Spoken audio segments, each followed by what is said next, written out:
So why is it that Indian immigrants from India, the country, and the ethnic group of Indians in America are crushing every other ethnic group in America, not by 5%, not by 10%, by 20% in income? We have stats on their divorce rates against everybody else. We have stats on how they raise their kids. We have stats on how they put their kids in certain majors over other majors. It's just mind-boggling, and everybody else is going to learn a ton about how Indians raise their kids.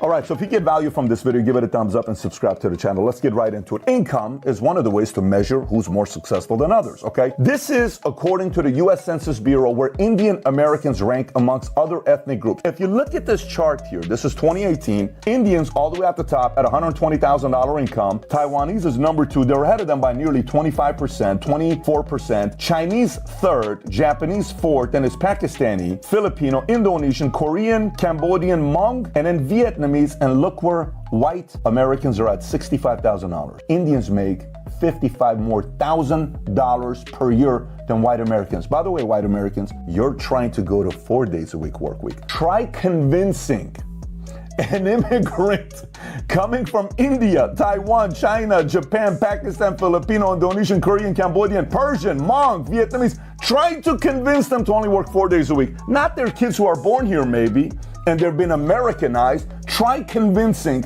an immigrant to only work 4 days a week. They will laugh at you. The whole purpose of coming to America is that they can work as much as they want. It's called free enterprise. But let's kind of take a deep dive with some of these other stats. Indian population living in poverty amongst percentage-wise with Americans. All Americans, roughly 13% of Americans live in poverty. All Asians, it's 10%. Look at Indians. Only 6% of all Indians in America live in poverty. Now, let's look at education. What percentage of them have bachelor's degrees? What percentage of them have master's or MBAs? And what degrees they have? Look at this here. In 2021, 80% of Indian immigrants over 25 years old or older reported having at least a bachelor's degree versus only a third of all foreign-born and U.S.-born adults. Again, 80% versus 33%. 80% of 25 and older have a degree, 4-year degree. 49% of Indian immigrants adults have at least a graduate or professional degree in 2021 compared to 15% of foreign-born and 13%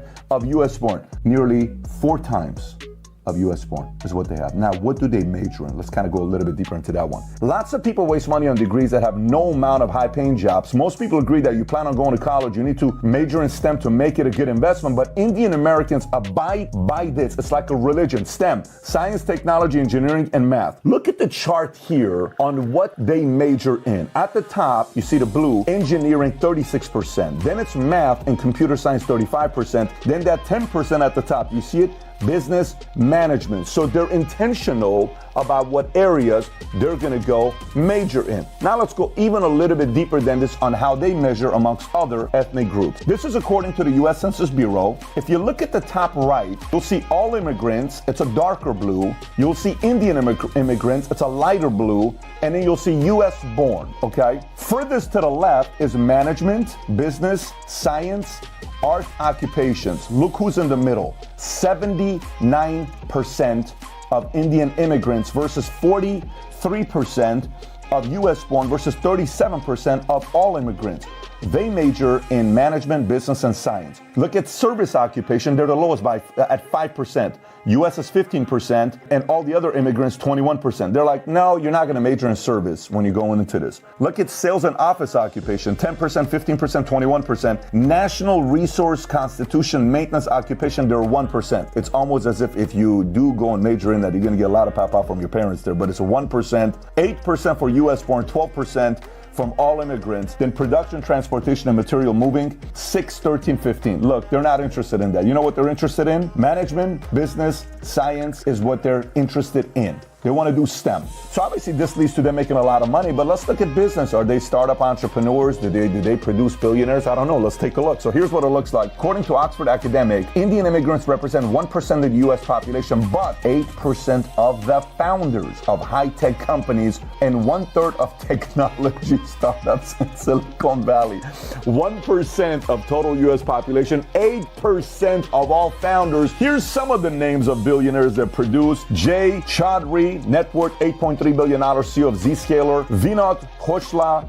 net worth $5.3 billion, former Sun Microsystem co-founder. Rome Wadhwani, $5.1 billion. Rakesh Ganwal, $4 billion, Indigo CEO, founder. Naresh Shah, CEO of Wayfair, $2.8 billion. Anil Bursi, net worth $2.3 billion, CEO of Workday. This is working on how they're producing and what they're majoring in. Now let's look at family perspective. What do they do that's different when it comes down to the family? Well, one thing that's interesting is it's very common for multiple Indian families to share a home while building a business together and continuously expanding the business. So it's almost like the concept of delayed gratification. Hey, let's live together, let's minimize expenses, let's put all the money we're making back into the business rather than splurging and wasting money all over the place. A couple other things to be thinking about. When it comes down to divorce rates, did you know Indian Americans have the lowest divorce rates in America? Very interesting, right? Now, some of you are going to say, well, of course they have the lowest divorce rates in America because they have arranged marriages. They may in India, but not necessarily all in America. It does happen, but it's not as high of a number as it is in India, and it's gradually going away anyways. Well, let's look at the stats here. According to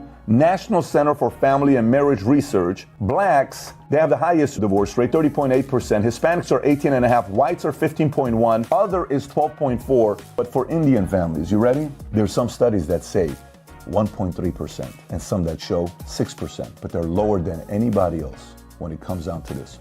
Obviously, some of it has to do with culture, ritual, all of that, but they have a lower divorce rate than others. Again, this is purely based on statistics. Couple other things. We looked at this website called indiaparenting.com, and we saw these 10 things that they do as parenting that's different than others. Some of it you may say, I had some of that with my parents, or I apply some of it myself, and some of you may say, yeah, we definitely don't do that in America. Here, let me kind of go through it. Number one, they promote kinship. Indian parents make it a point to foster relationships and association with their social and family acquaintances. They edify their children to be in social connections and also maintain healthy connections with their relatives. More so, they stay as shelter beside their children till they are married off, right from the children's infant ages to their marriage times. Even after that, the parents support their youngsters emotionally in order to provide the much needed support. Ideal Indian parents create a social environment where the concept of family is expanded to all. So they're selling family, they're selling kinship, they're selling let's stay close. They're edifying that lifestyle, and the kids are emulating whatever the parent, the leader, edifies. That's what they want to do. Number two, self-sacrifice. And almost every Indian parent sacrifices their lives in some way to devote themselves in raising their kids. Indian mothers forego their dreams and passions to take care of their children. Fathers often make compromises in their careers to ensure well-being of the young ones. Interesting. Everything about life becomes about pouring into their kids, and look at the types of kids that they're developing. Number three, trustworthy and friendly. Trust is one thing that Indian parents mostly possess. This factor makes them the best friend of their children, at least till their adulthood. Indian mothers become the best friends their sons, while the daughters love to confine their secrets in their fathers. What? Let me say that one more time. Indian mothers become best friends of their sons, while daughters feel comfortable sharing and confiding their secrets to their fathers. Does that sound American? Or is it like, do you know what I'm saying? Very interesting, right? When you think about the dynamic here of how this looks. Let's go to number four, quality time. Indian parents, amidst their busy schedule, give quality time to their children. They spend great time with their wards instead of just letting them grow in their own way. They're involved. They're not letting them go and let society raise their kids. They're very much involved with their kids. Number five, nurture the talents. When it comes down to Indian parents, they're extremely good at identifying the skills and unique talents of their children. They toil hard to enhance those special gifts that their kids are blessed with. You would often find the Indian kids, teenagers, and young adults getting well acclaimed in a number of creative fields thanks to the dedicated and loving Indian parents. Number six, inquisitive. That's one quality of Indian parents that many children are annoyed about. Very interesting. However, Indian parents, being curious in nature, keep a careful watch on their kids. Instead of breaching the freedom and privacy of their children, parents stay watchful about their offspring's attitude and behavior to prevent them from venturing into any misleading paths. You know, some of the things you hear parents say, leave your kids alone, let them do whatever they want. You know, they kind of got to go through it. Indian parents will say, you're a fool to do that when they're kids. You got to be involved so they don't go out there and do crazy things. I remember while I'm listening to this, some of it's reminding me, I'm thinking my mom's maybe a little bit Indian. Middle Easterns have similar tendencies, by the way. They're on these lists too. My sister went on her first date. I'm a younger brother by 6 years. She says, your job is to spy on her. You're going to go everywhere she goes. So I'm like, no problem. Yes, sir. You know, it's like, yes, ma'am. So me and the friends, everybody had a job.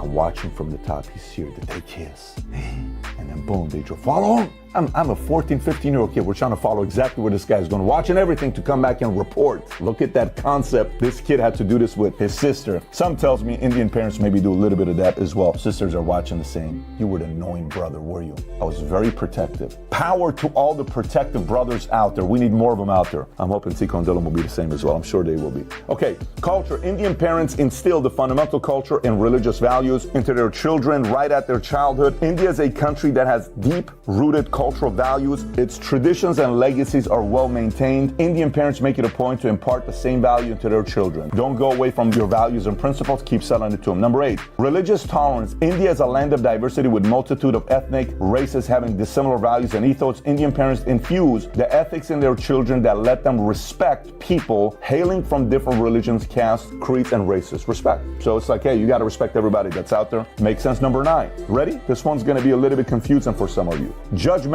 Indian parents are highly judgmental. That definitely helps them in keeping their children safe from negatives. This is also one of the best qualities of an Indian parent, to implant the same insightful abilities in their successors. And last but not least, number 10, multitasking. Most Indians are hardworking. They are diligent when it comes down to handling their parenting tasks. The moms and dads in India do great multitasking while managing their personal and professional life. They strike a fine balance between their times and dedicate adequate time to both their children and their jobs. All right, so look, you may agree with some of the things, you may not agree with some of the things, but the results is there. It shows you the numbers, what they've done, and there's a lot to be learned from what they're doing. Here's a few different takeaways. Number 1, if your kids are going to go to school, don't wing it. Speak to them about what things to be considered then. Get involved in what degrees. I watch how involved Tom is with his kids going and taking degrees. It's amazing seeing parents that are involved and saying, hey, look at this, look at that, let's research this together rather than do whatever you want to do. Number 2, superior work ethic. They don't compromise their work ethic. No one's going to make them not work hard, including the 4-hour work week,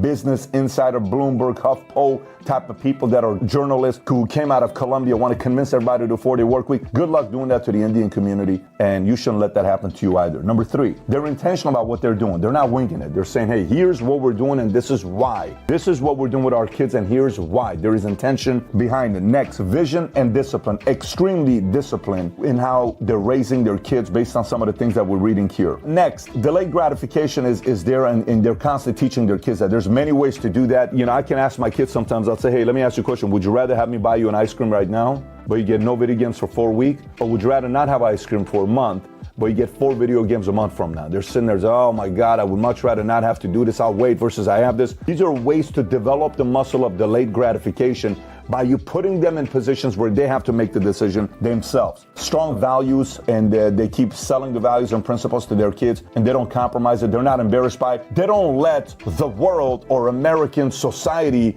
make them feel guilty about what they believe in and become softer and more gentle. No, this is what we stand for, kid. Here's who you are. Here's a family you're a part of. This is what we're going to be doing. Now let's figure out your talents and help you go out there and do big things within your life and make us proud, make the family proud, but more importantly, make you an incredible net positive to society. Hey, quick shout out to Indian parents out there. I salute you. I respect you for doing what you're doing. You make the world a safer place by raising kids based on high standards and high